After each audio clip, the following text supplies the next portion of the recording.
देखिए प्यारे दोस्तों, हमने आपको उस दिन बता रहे थे बहुलीकरण की क्रियाविधि चल रही थी। बहुलीकरण की क्रियाविधि पढ़ा रहे थे उस समय हम। Mechanism of polymerization. बहुलीकरण की क्रियाविधि जो होती है वो दो प्रकार से बताई थी। इसमें एक क्रियाविधि होती है योगात्मक बहुलीकरण और दूसरी होती है संगरण बहुलीकरण। योगात्मक बहुलीकरण और दूसरी होती है संगरण बहुलीकरण। बात कर रहे थे अपन योगात्मक बहुलीकरण के बारे में बात कर रहे थे। जो योगात्मक बहुलीकरण होता है इसके बारे में आपको पहली वीडियो में बता चुका हूं कि योगात्मक बहुलीकरण की जो क्रियाविधि होती है वो प्रारंभिक पदार्थ इसमें मुख्य रूप से आवश्यक होता है। और प्रारंभिक पदार्थ की जो स्पीशीज होती है वो दो प्रकार की होती है। एक होती है मुक्तमूलक, एक होती है मुक्तमूलक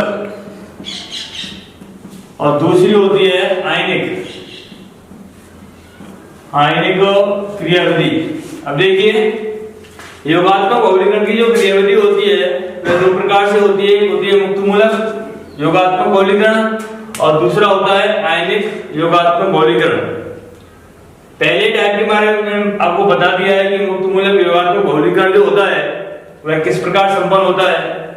इसको प्रारंभ होने के लिए इस पदार्थ की आवश्यकता होती है और यह कितने चरणों में होता है मैंने आपको सब कुछ बता दिया है। ये 3 चरणों में होता है, 3 स्टेप होता है। श्रृंखला प्रारंभन पद, श्रृंखला संचरण पद और श्रृंखला समापन पद। श्रृंखला समापन पद जो होता है वो 4 स्टेप में होता है। इसमें 4 छोटे छोटे स्टेप होते हैं। पहला होता है युग्मन, दूसरा होता है समानुपातन क्रिया जो कि रेडॉक्स प्रक्रिया होती है और तीसरा जो होता है श्रृंखला हस्तांतरण और चौथा होता है इनहिबिटर यानी निरोधक पदार्थ जो कि बहुलीकरण की क्रिया को समाप्त होते हैं। अब थोड़ा आगे बढ़ते हैं। देखिए उसके बाद है आयनिक योगात्मक बहुलीकरण, यानी कि योगात्मक बहुलीकरण का दूसरा टाइप है आयनिक योगात्मक बहुलीकरण। इसके बारे में बात करते हैं। देखिए आयनिक योगात्मक बहुलीकरण, आयनिक योगात्मक बहुलीकरण की क्रियाविधि। अब देखिए आयनिक योगात्मक बहुलीकरण की क्रियाविधि जो होती है वो 2 प्रकार से होती है, क्योंकि आयन 2 प्रकार के होते हैं। एक होता है कैटायन, एक होता है एनायन। यानी इसकी क्रियाविधि 2 प्रकार से होती है। एक होता है धनायन और एक होता है ऋणायन। यानी पहले पढ़ेंगे हम धनायनिक, आयनिक और धनायनिक योगात्मक बहुलीकरण, उसके बाद पढ़ेंगे ऋणायनिक योगात्मक बहुलीकरण की क्रियाविधि। नेक्स्ट पहला देखते हैं धनायनिक। पहली क्रियाविधि है धनायनिक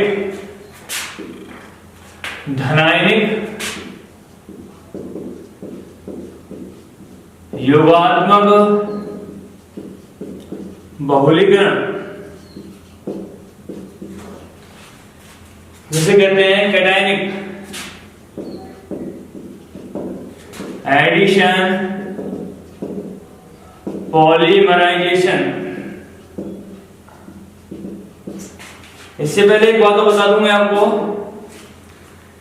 कि मुक्तमूलक योगात्मक बहुलीकरण द्वारा लगभग सभी एकलक अणुओं का बहुलीकरण किया जाता है, लेकिन कुछ ऐसे एकलक अणु होते हैं जिनमें आयनों के द्वारा उनका पॉलीमराइजेशन किया जाता है। यानी कि अब आयन 2 प्रकार के होते हैं, एक होता है कैटायन, एक होता है एनायन। इसमें देखिए 2 प्रकार के समूह होते हैं, आपने 11th क्लास में पढ़ लिया होगा। इलेक्ट्रॉन दाता समूह होते हैं, एक होते हैं इलेक्ट्रॉन ग्राही समूह। इलेक्ट्रॉन दाता समूह जिन्हें कहते हैं इलेक्ट्रॉन प्रतिकर्षित समूह युक्त वायनिल युक्त एकलक अणुओं का जो पॉलीमराइजेशन किया जाता है वो धनायन के द्वारा होता है। और इलेक्ट्रॉन ग्राही समूह जिन्हें इलेक्ट्रॉन आकर्षित समूह भी कहते हैं, उनमें वायनिल युक्त एकलक अणुओं का जो पॉलीमराइजेशन किया जाता है वो एक ऋणायन यानी नाभिक स्नेह के द्वारा किया जाता है। यानी कि वायनिल एकलक अणु जो होते हैं, वायनिल एकलक अणुओं का पॉलीमराइजेशन जो होता है वह आयनिक योगात्मक बहुलीकरण के द्वारा किया जाता है। आयन दो प्रकार के होते हैं, एक होता है धनायन, एक होता है ऋणायन। पहली क्रियाविधि है आयनिक योगात्मक बहुलीकरण में धनायनिक योगात्मक बहुलीकरण, जिसे कहते हैं कैटायनिक एडिशन पॉलीमराइजेशन। अब इसमें होता क्या देखिए, धनायनिक योगात्मक बहुलीकरण की जो क्रियाविधि होती है वह मुख्य रूप से प्रोटॉन या लुईस अम्ल के द्वारा उत्प्रेरित होती है।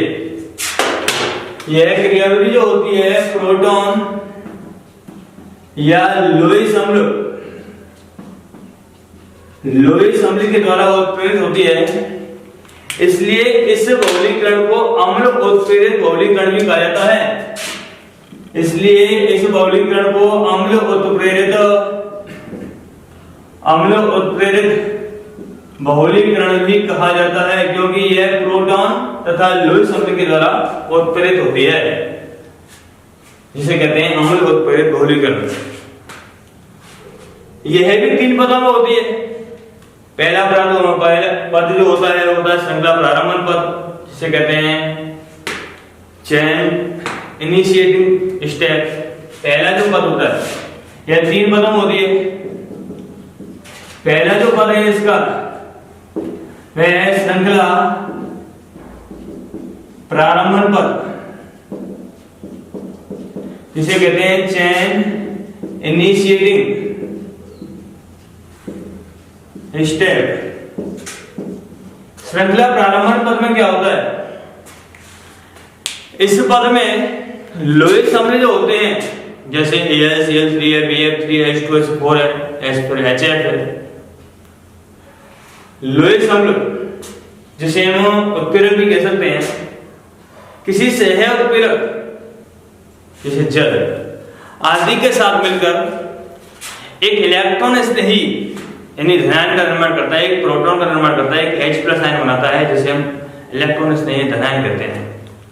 यह इलेक्ट्रॉन स्नेही धनायन जो होता है किसी वायनिल युक्त एकला अणु जिसमें इलेक्ट्रॉन दाता समूह या फिर इलेक्ट्रॉन प्रतिकर्षी समूह जुड़ा हुआ होता है, उसके साथ क्रिया करके एक कार्ब धनायन का निर्माण करता है, जिसके माध्यम से इसकी क्रियाविधि प्रारंभ हो जाती है। वो कैसे होता है देखिए, दोबारा सुनिए। इस पद में क्या होता है कि एक लुईस अम्ल जो होता है, लुईस अम्ल जो कि AlCl3 है या फिर BF3 है, फिर H2SO4 है या फिर HF इत्यादि कोई सा ही हो सकता है, जिसे हम उत्प्रेरक की संज्ञा भी देते हैं। ये कैटालाइस्ट होता है, उत्प्रेरक होता है। यह लुईस अम्ल किसी सह उत्प्रेरक जल के साथ क्रिया करके एक H+ आयन बनाता है, जो कि एक इलेक्ट्रॉन स्नेही धनायन होता है, यानी एक प्रोटॉन बनाता है। देखिए AlCl3 मैंने लिया लुईस अम्ल AlCl3 जो कि एक लुईस एसिड है, लुईस अम्ल है, ऐसे ये उत्प्रेरक के रूप में होता है किसी सह उत्प्रेरक H2 के साथ। ये सह उत्प्रेरक है, के साथ क्रिया करके एक H+ आयन बनाता है, यानी AlCl3OH- + H+। इसको हम ऐसे लिख सकते हैं HOH के रूप में। अब देखिए ये जो H+ बना है ये प्रोटॉन है, ये प्लस प्रकार से है H+, ये प्रोटॉन है जो कि एक धनायन इलेक्ट्रॉन स्नेही है, या माइनस ये नाभिक स्नेही न्यूक्लियोफाइल हुआ है इलेक्ट्रोफाइल। आगे देखिए ये जो क्रिया होती है वो H+ के द्वारा ही संपन्न होती है, क्योंकि अपन पढ़ रहे हैं धनायनिक योगात्मक बहुलीकरण। ये क्रिया जो होती है धनायन के द्वारा संपन्न होती है, एक H+ धनायन के द्वारा संपन्न होती है, जिसे कहते हैं प्रोटॉन या इलेक्ट्रॉन स्नेही है, तो क्या धनायन। अब ये प्रोटॉन जो होता है H+ जो होता है किसी वायनिल युक्त एकला अणु जिसमें इलेक्ट्रॉन दाता समूह जुड़ा हुआ होता है, जैसे कि CH2 double bond CH single bond X। अब ये वायनिल ग्रुप हो गया इस प्रकार से, CH2 double bond CH single bond, ये वायनिल है। अब इसमें लगा दी मैंने X। अब यहाँ पे X जो है, यहाँ पे जो X है, ये X इलेक्ट्रॉन दाता समूह या फिर इलेक्ट्रॉन प्रतिकर्षी समूह है, देखिए यहाँ X बराबर है इलेक्ट्रॉन दाता समूह, जिसे कहते हैं इलेक्ट्रॉन प्रतिकर्षी समूह। ये इलेक्ट्रॉन प्रतिकर्षी समूह है। ये इलेक्ट्रॉन प्रतिकर्षी समूह होने के कारण यहां से इलेक्ट्रॉन क्या होते हैं, प्रतिकर्षित होते हैं। यानी ये X जो ग्रुप है इलेक्ट्रॉन को प्रतिकर्षित करता है, यानी X के स्थान पर यहाँ कोई सा भी इलेक्ट्रॉन दाता समूह भी होते हैं, जैसे एल्किल है, एनएल है, इलेक्ट्रॉन दाता समूह है। इनमें कौन सा प्रभाव होता है, प्लस आई प्रभाव होता है, जो प्लस आई प्रभाव को क्या करते हैं, प्रदर्शित करते हैं। अब देखिए यहाँ से इलेक्ट्रॉन यहाँ की ओर ट्रांसफर होते हैं, यानी यहाँ से इलेक्ट्रॉन इसकी ओर आते हैं। ये इलेक्ट्रॉन को क्या करता है, प्रतिकर्षित करता है, रिपल्टेट करता है। इसके माध्यम से देखिए एक कार्बन धनायन का निर्माण होता है। ये इलेक्ट्रॉन जो है इस वाले कार्बन पे आ रहे हैं, इस वाले कार्बन पे आ जाएगा प्लस, इस पे आ जाएगा माइनस, और ये H प्लस जो है इसके पास जाएगा, इन दोनों के बीच में एक बॉन्ड बन जाएगा। देखिए H single bond, CH2 single bond, CH, और ये X यहाँ पे क्या आ गया, प्लस का चिन्ह। ये बन गया क्या, कार्बोधनायन। ये बन गया कार्बोकैटायन। इस प्रकार ये पहला पद होता है जिसे कहते हैं श्रृंखला प्रारंभन पद। दोबारा सुनिए, इस पद में क्या होता है, कोई भी लोहे सम्ल जो होता है Ag उत्प्रेरक होता है, इनमें से कोई सा भी लोहे सम्ल लिया जा सकता है। ये लोहे सम्ल जो होता है वह H2 के साथ, जिसे हम सह उत्प्रेरक कह रहे हैं, के साथ मिलकर एक प्रोटॉन बनाता है, जो कि एक इलेक्ट्रॉन नहीं है, धनायन होता है। यह प्रोटॉन जो होता है H प्लस किसी बाइनरी युक्त एकलक अणु के साथ, जिसमें इलेक्ट्रॉन दाता समूह, इलेक्ट्रॉन प्रतिकर्षी समूह जुड़ा हुआ होता है, जो कि प्लस आई प्रभाव प्रदर्शित करता है, जैसे एल्किल है, फेनल है। ये इलेक्ट्रॉन को प्रदर्शित करता है, अपने आप से दूर भेजता है, इसलिए यहाँ पे चिन्ह आ जाता है प्लस का, और यहाँ पे आ जाता है माइनस का, और ये प्लस जाता है माइनस के पास, और ये बॉन्ड के माध्यम से जुड़ जाता है, अपने को कार्बोकैटायन प्राप्त हो जाता है। अब बात करते हैं, श्रृंखला प्रारंभन पद हो गया, दूसरा पद है श्रृंखला संचरण पद, जिसे कहते हैं चेन प्रोपेगेटिंग स्टेप। इसमें क्या होता है, श्रृंखला संचरण पद में क्या होता है, इस पद में ये स्टेप देखिए, श्रृंखला संचरण पद, जिसे कहते हैं चेन प्रोपेगेटिंग स्टेप। श्रृंखला संचरण पद में क्या होता है, जो पहले पद में कार्बन धनायन बना है, जो कार्बोकैटायन बना है, यह किसी अन्य बाइनरी एकलक अणु जिसमें इलेक्ट्रॉन दाता समूह या इलेक्ट्रॉन प्रतिकर्षी समूह जुड़ा हुआ होता है के साथ क्रिया करता है, जिसके माध्यम से हमें एक नया तथा बड़ा एक कार्बोकैटायन प्राप्त होता है। उसके बाद ये अपने आगे जुड़ते जाते हैं और ये प्रोसेस आगे आगे धीरे बढ़ता जाता है। अब देखिए इसमें होता क्या है, ये जो पहले पद में बना है carbocation H single bond CH2 single bond CH, और ये X के बारे में बता दिया है। X यहाँ पे क्या है, इलेक्ट्रॉन दाता समूह, जिसमें क्या है प्लस का चिन्ह है। किसी बाइनरी युक्त एकलक अणु जिसमें इलेक्ट्रॉन दाता समूह जुड़ा हुआ होता है, CH2 double bond CH single bond X, जो कि इलेक्ट्रॉन को रिपल्टेट करता है, प्रतिकर्षित करता है, जिसके माध्यम से इलेक्ट्रॉन इस वाले कार्बन पे आते हैं। अब ये देखिए यहाँ पे आ गया क्या, प्लस का चिन्ह, यहाँ पे आ गया माइनस का चिन्ह, ये प्लस माइनस के साथ अटैच हो जाएगा बॉन्ड के माध्यम से। H single bond CH2 single bond CH, और ये X single bond CH2 single bond CH, और ये X भी हो गया यहाँ पे प्लस। एक नया तथा बड़ा कार्बन अपने को प्राप्त हो जाता है। उसके बाद दोबारा इसकी क्रिया कराते हैं किसी बाइनरी युक्त एकलक अणु के साथ, जिसके n इकाई को काम में लिया जाता है। उसके बाद देखिए इसी में HCH2 single bond CHX single bond CH2 single bond CHX, और ये हो गया प्लस, यानी ये वाली चीज मैंने यहाँ पे ले ली है। अब इसकी दोबारा क्रिया कराते हैं बाइनरी युक्त एकलक अणु के साथ, जिसकी n इकाई को काम में ले रहा हूं मैं यहाँ पे, then रिएक्शन है। अब देखिए यहाँ पे भी X इलेक्ट्रॉन दाता समूह जुड़ा हुआ है, ये भी इलेक्ट्रॉन यहाँ से यहाँ पे ट्रांसफर होंगे। अब ये यहाँ पे आ गया प्लस का चिन्ह और यहाँ पे आ गया किसका माइनस का चिन्ह। अब ये इसके साथ जुड़ जाएगा। आगे देखिए प्राप्त होता है H single bond CH2 single bond CH और ये हो गया X CH2 CHX CH2 CHX CH2 यहाँ पे लगा देंगे N और ये हो गया CH2 सिंगल बॉन्ड CH और ये हो गया X और इस पे आ गया चिन्ह प्लस का।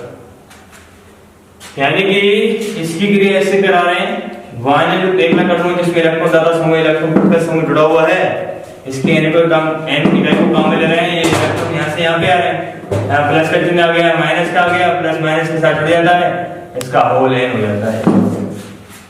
ये पद कहलाता है श्रृंखला संचरण पद और ये पद आगे तक जारी रहता है। अब आता है नेक्स्ट जो स्टेप है तीसरा, जिसे कहते हैं श्रृंखला समापन पद।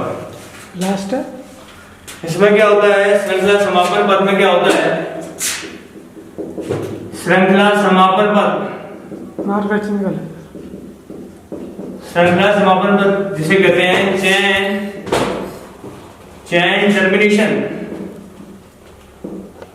टर्मिनेशन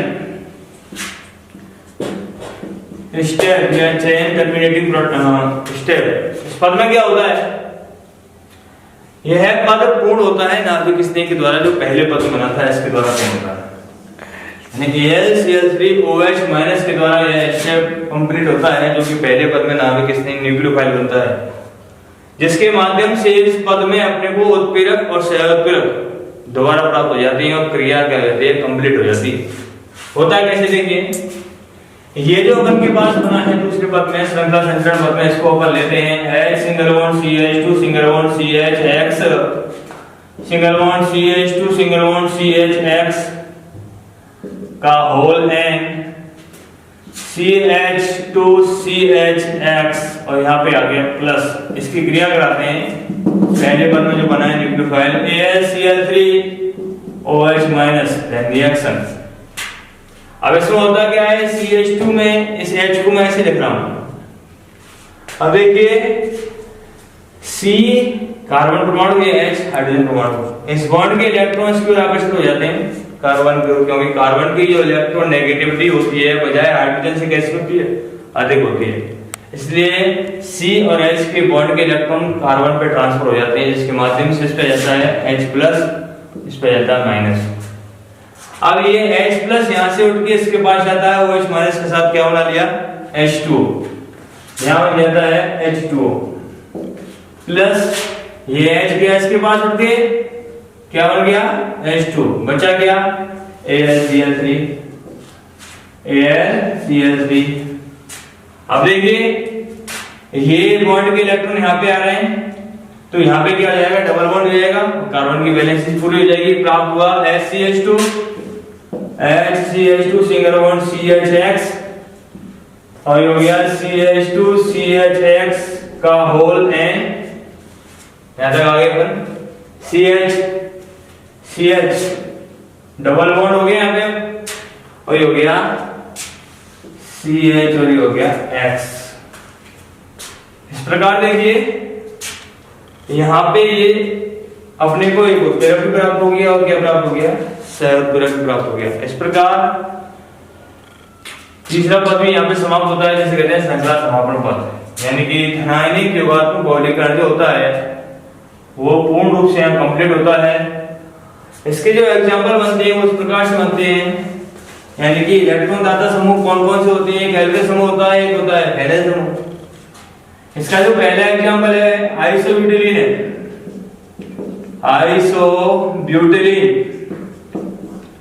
आइसोब्यूटिलीन इस प्रकार से होता है CH3 single bond CCH3 double bond CH2।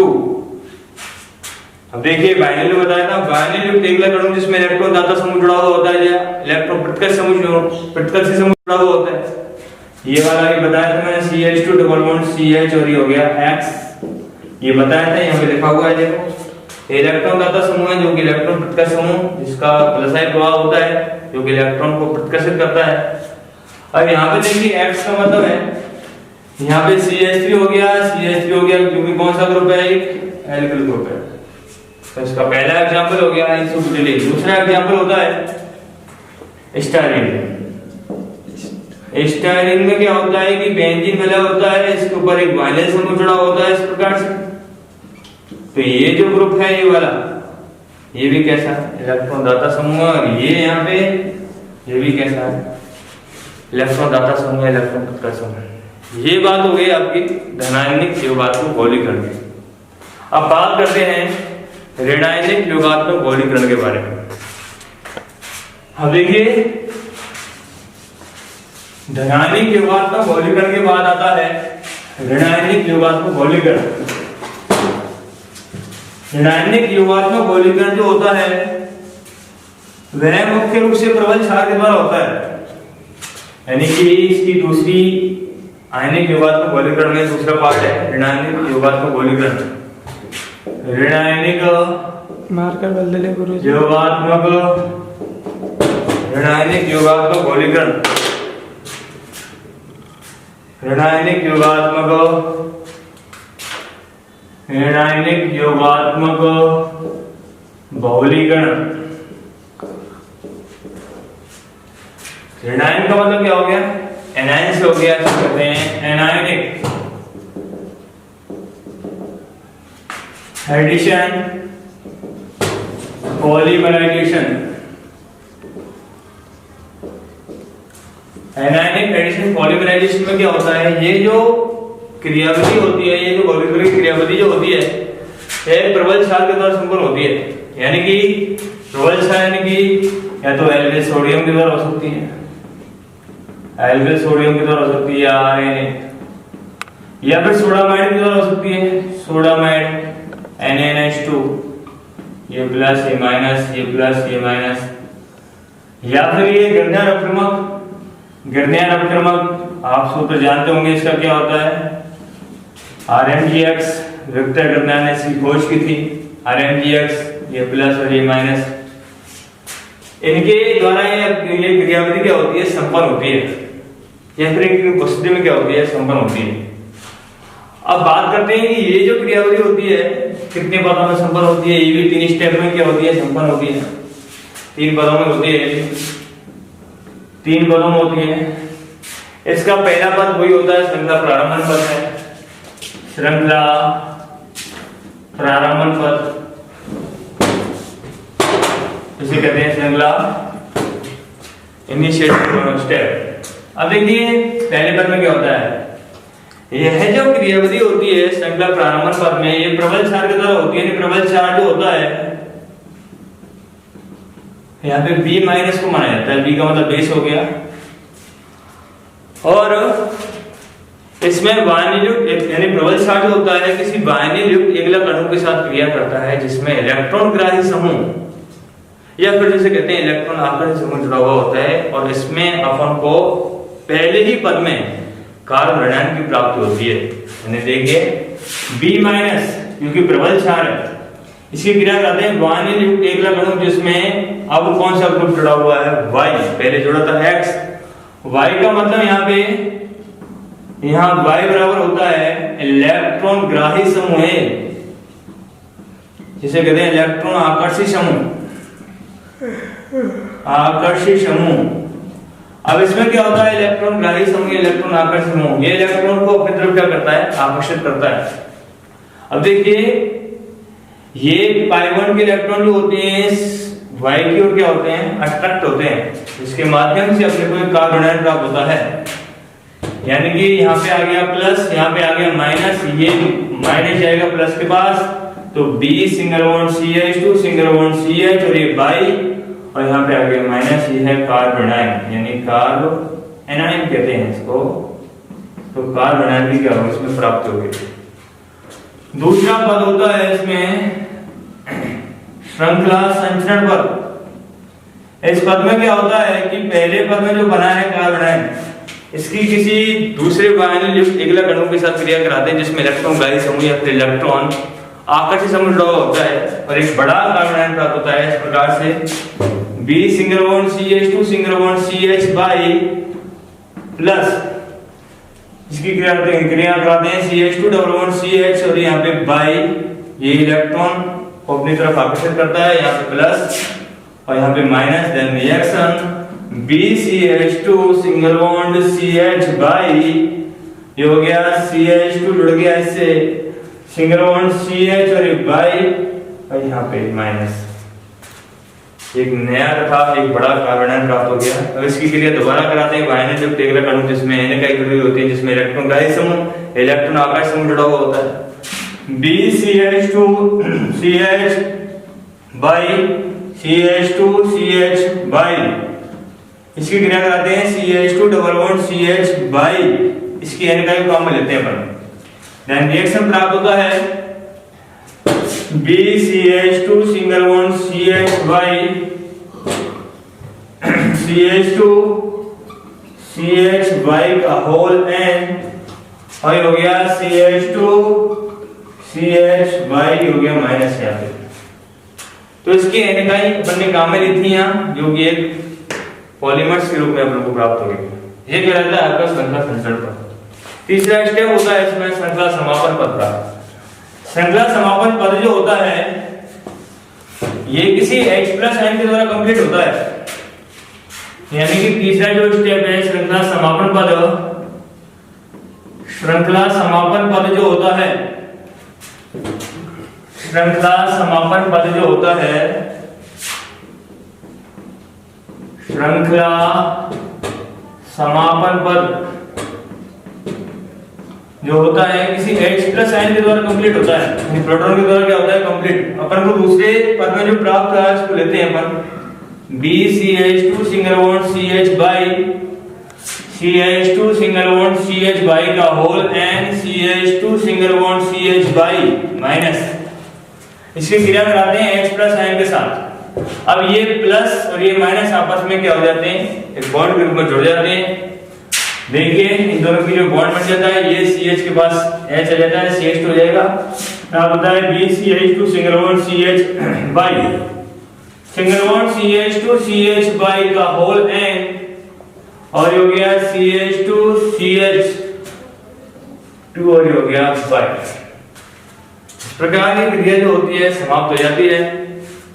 अब इसके जो एग्जांपल होते हैं कौन कौन से होते हैं, यानी इलेक्ट्रॉन ग्राही समूह यानी बाई जो मैंने बताया था यहाँ पे आपको ये वाला, ये कौन कौन से होते हैं, इसके जो एग्जांपल है जैसे PVC है, CH2 double bond CHCl, PVC polyvinyl chloride.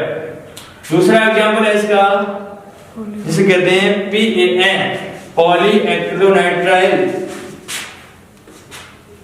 दूसरा है CH2 सिंगल बॉन्ड CH और ये हो गया CN, CH2 double bond CH single bond CN, ये हो गया CN। ये भी इलेक्ट्रॉन ग्राही समूह है, इलेक्ट्रॉन आकर्षक समूह, और ये भी कैसा है इलेक्ट्रॉन आकर्षक समूह है। तो इलेक्ट्रॉन आकर्षक समूह जिनको कि इलेक्ट्रॉन ग्राही समूह कहलाते हैं, जो कि इलेक्ट्रॉन को क्या करते हैं आकर्षित करते हैं, जिनपे माइनस आई प्रभाव होता है। कैसा प्रभाव होता है माइनस आई, वो इस प्रकार की क्रियाविधि को क्या करते हैं संपन्न करते हैं। इस प्रकार योगात्मक बहुलीकरण मैंने आपको कंप्लीट बता दिया है। योगात्मक बहुलीकरण दो प्रकार से होता है, मुक्त मूलक योगात्मक बहुलीकरण और आयनिक योगात्मक बहुलीकरण। आयनिक योगात्मक बहुलीकरण दो प्रकार से होता है, धनायनिक योगात्मक बहुलीकरण और ऋणायनिक योगात्मक बहुलीकरण। इसके बाद नेक्स्ट आएगा संगरण बहुलीकरण। संगरण बहुलीकरण जो होता है इसमें छोटे छोटे अणु जो होते हैं उनका निष्कासन होता है और जिसके फलस्वरूप एक छोटा अणु निष्कासित होता है, जैसे H2 या फिर HCl या फिर NH3 या फिर ROH, कोई भी छोटा अणु जैसे NH3 HCl आदि का निष्कासन होता है और इसमें स्टेप बाय स्टेप अणु जुड़ते जाते हैं, जिसे कहते हैं पारस्परिक वृद्धि बहुलीकरण। इसको कह रहे थे हम श्रृंखला वृद्धि बहुलीकरण, क्योंकि इसमें श्रृंखला जुड़ती जाती है, एक चेन सी बन जाती है जिसके माध्यम से अपन को एक पॉलीमर प्राप्त होता है। ये कंप्लीट क्रियाविधि होगी योगात्मक बहुलीकरण की दो प्रकार से, मुक्त मूलक योगात्मक बहुलीकरण और आयनिक योगात्मक बहुलीकरण। ठीक है दोस्तों, आज के लिए इतना ही काफी। आगे का प्रोसेस हम कल की वीडियो में बता पाएंगे आपको। आज के लिए इतना ही काफी है। धन्यवाद।